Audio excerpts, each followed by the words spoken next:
Hey, hi guys, welcome back to the channel.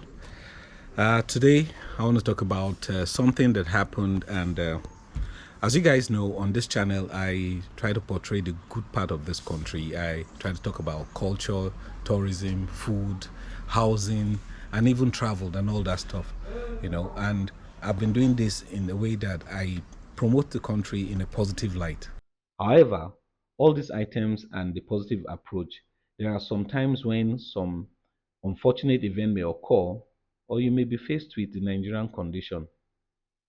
Well, today I want to put some focus on how this Nigerian condition affected me personally as well as a family member here on YouTube.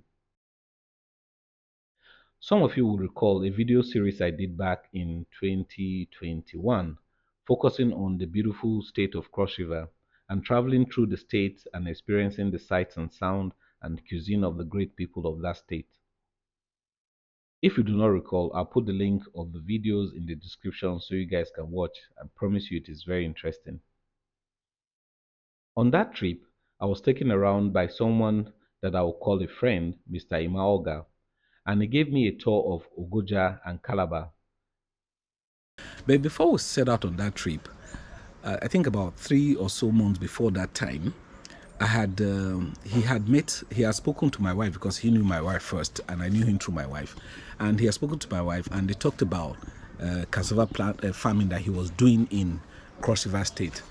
And my wife got me interested in it, and I spoke with him. And after talking to him for a while, going back and forth and all that, I decided to invest in the business.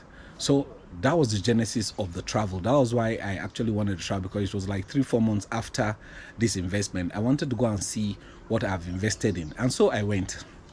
When we went to Ogoja, he took me around, and as you guys could see or can see in the video, he took me to the farm. I showed the farm, but I did not mention in the video, or I try not to mention or talk anything about the farming.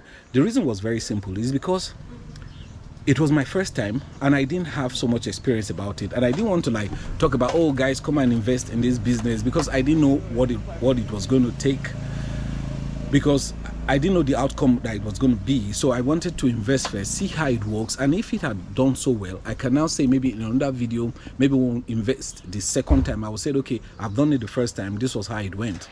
And by the way guys, I've also invested in this farming too. So I started small with 3 hectares of cassava, 2 varieties. I think is it Lagos has one one called 4 and 9 variety. So those are the 2 that they planted on my 3 hectare of farm land. My wife actually pushed me. She said we had to do it, and I'm glad we did. So we're going to be waiting at least in the next 8-9 months. I'll come back and we will have harvested to tell you what the business, or how the farming business went. But somewhere in that video, as we were walking around, I did mention that, oh guys, I had 3 hectare of cassava farm, and someone, a family member on this YouTube channel, saw this and contacted me, asked me about the farming thing. I told him, well, I can't recommend this per se because I don't really have knowledge about this thing much. The person that knows this thing is Mr. Emma Ogar, and he asked me if he could speak with Emma Ogar. I said, sure, why not? So I sent him the number. They spoke, and so they spoke, and he decided that, okay, based on that, I know he asked me a couple of questions. What do I think of Emma Ogar? Do I think he's trustworthy? Yes, from the look of things, I've invested so much money. Anyway, that's not even the reason.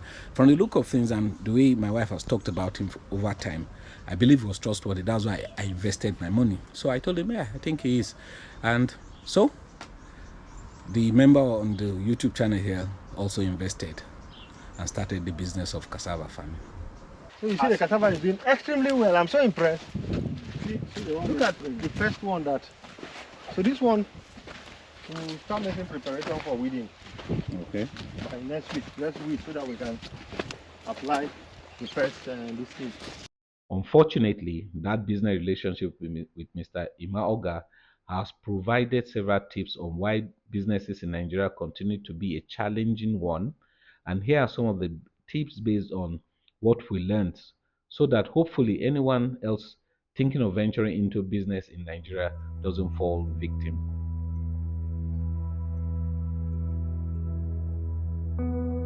As I mentioned, the viewer that reached out to participate in the business opportunity did so based on the video, talking with me, and after speaking to Mr. Emma. Unfortunately, Mr. Emma proved to be unreliable, unprofessional, and to a certain degree, untrustworthy. And here are specific things. He listed business references and contracts that were not true. He was unaware of the logistic of what he was actually farming. Mr. Emma was ill-equipped professionally to venture into the business he represented.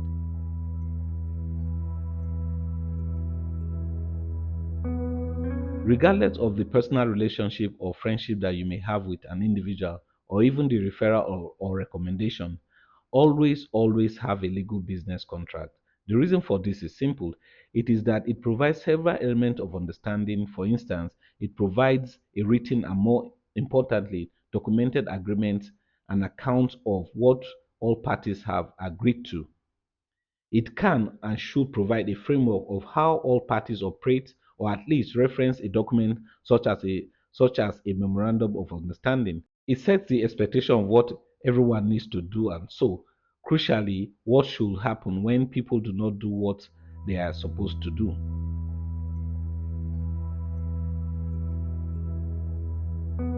Working with Mr. Emma, he always needed something, or something will break, or something was underestimated, or so on and so forth.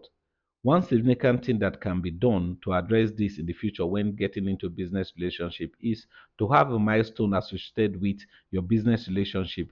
In other words, if a project is expected to cost say 5 million naira, then spell out in a project plan or proposal the allocation of the first million, the expectation what should have been completed at the end of that, and what should happen if not, and so on and so forth for the remainder of the agreed upon funds that are financing the project.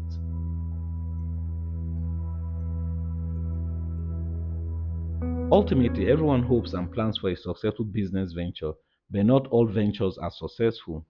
Even some of the most well-planned ventures can fail for varying reasons. As a result, it is good to have a plan that focuses on what should happen if everything goes according to plan and is successful. Inversely, it is also wise to have a plan that tries to address what will need to happen if the worst case scenario happens. In other words, if the business venture fails, what happens to the resources invested and who is left responsible for what and when?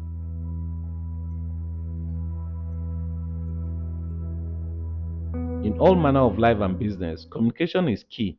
This is about being clear, consistent, and cautious. Speaking specifically about the business venture with Mr. Emma, not all has this been perhaps the worst encounter of doing business with a Nigerian, but perhaps the worst behavior by an adult who considers themselves a business person. Specifically, he failed in the following ways. Mr. Imam will not communicate at all. This was applicable to both when things were going well as well as when things weren't going so well. This contributed significantly to the ineffectiveness as a business person and overall failure. Mr. Emma also failed to be timely. In addition to his lack of communication, he also just would not respond to requests for any detail. But in the case of doing business with Mr. Emma, he simply will not respond to any effort to communicate, whether it be text, call, or anything, even to his wife, except for, of course, when it was time to request for money.